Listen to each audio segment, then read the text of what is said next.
കഴിഞ്ഞ വർഷം കരുണയോടെ കാത്ത മണാള, കഴിവിൽ എന്നിലതിനൊത്താതായി സ്തുതിക്കുവാൻ നിന്നെ.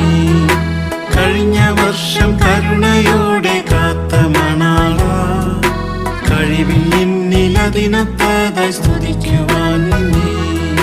പിഴകൾ എന്നിൽ അനവധിയായി വന്നതുണ്ടപ്പാ, പിഴകൾ എന്നിൽ അനവധിയായി വന്നതുണ്ടപ്പാ.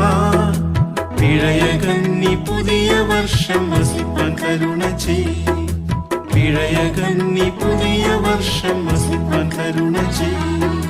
സ്വർപ്പുരത്തിൽ വാഴുമിൻ ശ്രീയേശു നായക, അർപ്പണം ചെയ്യുന്ന നന്ദ സ്തോത്രമേഴ ഞാൻ. സ്വർപ്പുരത്തിൽ വാഴും